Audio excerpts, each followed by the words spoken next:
और एक और हम चीज़ एक पैटर्न देख रहे हैं। आप हमारी पार्टी के अंदर आज बड़ी गुफ्तगू हुई है कि जब कोई नवाज शरीफ के ख़िलाफ़ एक्टिविटी शुरू होती है, LOC के ऊपर कुछ होना शुरू हो जाता है, कुछ यहाँ धमाके होने शुरू हो जाते हैं या LOC के ऊपर कुछ होना शुरू हो जाता है। आज सुबह फिर पता चला है कि बमबारी हुई है, एक बेचारी औरत शहीद हो गई है।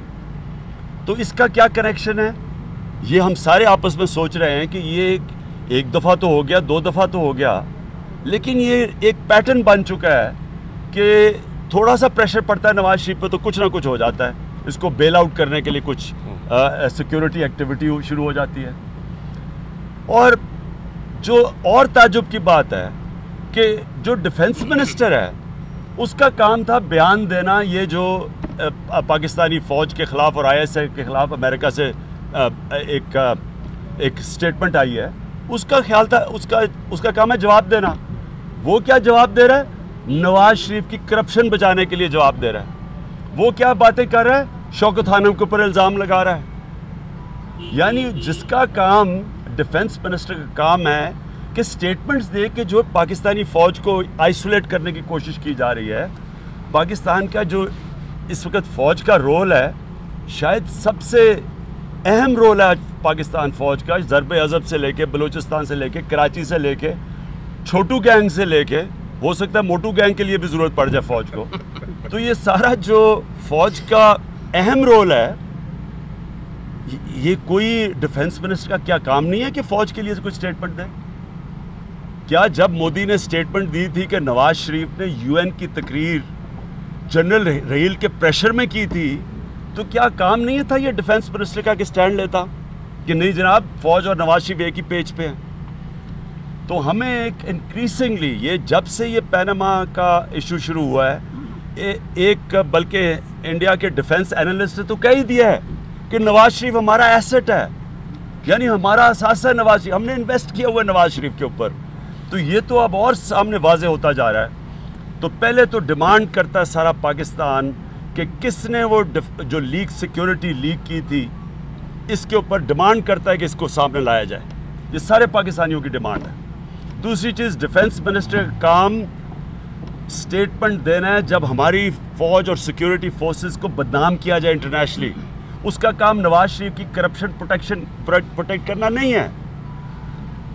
और जहां मैं अब ये तमाशे देख रहा हूं कि ये मोटू गैंग हर रोज़ टीवी पे आके कभी शौकत खानम का कह रही है, कभी मेरे टैक्सेस के ऊपर आ रही है, मेरी करप्शन पे आ रही है। पहले तो मुझे ये बताएं कि करप्शन की डेफिनेशन है क्या? इक़्तिदार में आके ज़ात को फ़ायदा दिलवाना, इसको करप्शन कहते हैं। मैं तो कभी इक़्तिदार में आया नहीं हूँ। दूसरी चीज़, अगर मेरे टैक्स ठीक नहीं थे तो आपने क्यों नहीं कोई नोटिस भिजवाया मुझे आज तक? 8 साल से आप 5 साल से 3 साल से पावर में, 8 साल से पंजाब में और सेंटर में पावर में, क्यों नहीं नोटिस भिजवाया? क्या ये ब्लैकमेल करने के लिए था? जबकि आपकी पैनामा की बात आई है और मैं बात कर रहा हूँ उसके ऊपर, मुंह बंद करवाने के लिए कर रहे हैं आप। इसको ब्लैकमेल कहते हैं। हुकूमतें इल्ज़ाम नहीं लगाती, हुकूमतों का काम होता है एक्शन ले जबकि कोई जुर्म करता है। ये ब्लैकमेल कर रहे हैं कि चुप मुंह बंद करवाने के लिए। मैं इसे 6 महीने से कह रहा हूँ कि जो TORs के ऊपर हम कह रहे हैं नवाज शरीफ का एहतसाब हो, मेरा भी साथ किया जाए। मैं तो 6 महीने से कह रहा हूँ, क्यों नवाज शरीफ भाग रहा है? मुझे क्यों नहीं फिक्र एहतसाब करवाने की अपना उन्हीं TORs के ऊपर? हालांकि मेरा नाम तो पैनामा में नहीं आया। सबको, सारे पाकिस्तानियों को ये चीज़ वाज़े है, नवाज शरीफ इसलिए भाग रहे हैं TOR से क्योंकि नवाज शरीफ को पता है वो पकड़े जाएंगे। वो पकड़े गए हैं, उनके सबूत तो आ गए हैं पैनामा में, इसलिए भाग रहे हैं। मैं फिर से कहता हूं कि मैं तैयार बैठा हूं और इनको मैं कहना चाहता हूं कि खुदा के वास्ते एक अस्पताल को अटैक ना करो नवाज शरीफ की करप्शन बचाने के लिए। शौकत खानम एक पाकिस्तानियों का अस्पताल है, 4 अरब रुपया गरीब मरीजों के इलाज पे हर साल खर्च करता है वो। अवाम इत्मीनान रखती है उसको, 21 साल से पैसा दे रही हैं।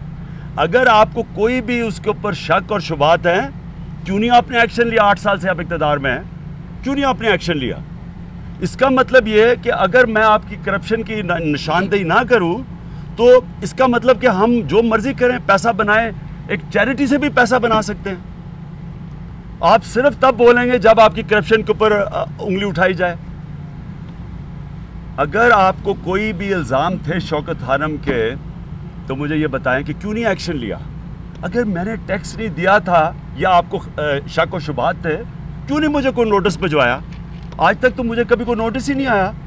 तो आपको सिर्फ और सिर्फ ब्लैकमेल करने के लिए चीज़ें रखी हुई हैं।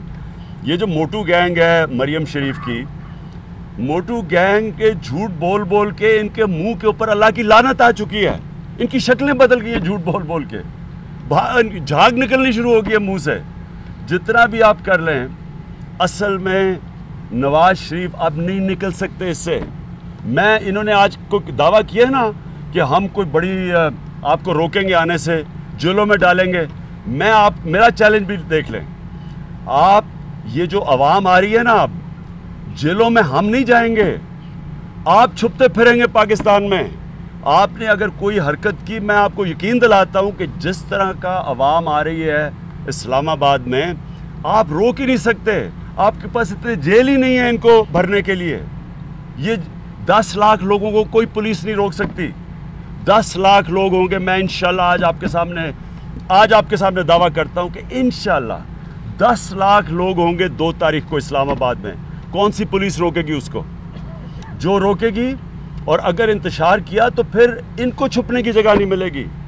ये अभी तो पहले तो जद्दे चले गए थे, जद्दे जाने का टाइम नहीं मिलेगा इनको। इसलिए मैं आप फिर से आखिर में बात कहता हूँ, नवाज शरीफ आप जिम्मेदार हैं इसके। 7 महीने से आप लोगों से झूठ बोल रहे हैं, आप एहतसाब से भाग रहे हैं। 7 महीने से ना आप तलाशी देते हैं, ना आप इस्तीफ़ा देते हैं। अब ये जो 2 तारीख है, इससे आप भाग नहीं सकते। 2 तारीख होगी, आवाम आएगी, आपके पास चॉइस अभी भी है, या इस्तीफ़ा दे दें और या फिर फैसला करेंगे 2 आवर्स, जिसके ऊपर सारी ऑपोजिशन ने साइन किया था। तहरीक इंसाफ ने नहीं, सारी पाकिस्तान की पार्लियामेंट की ऑपोजिशन ने 2 आवर्स बनाए थे।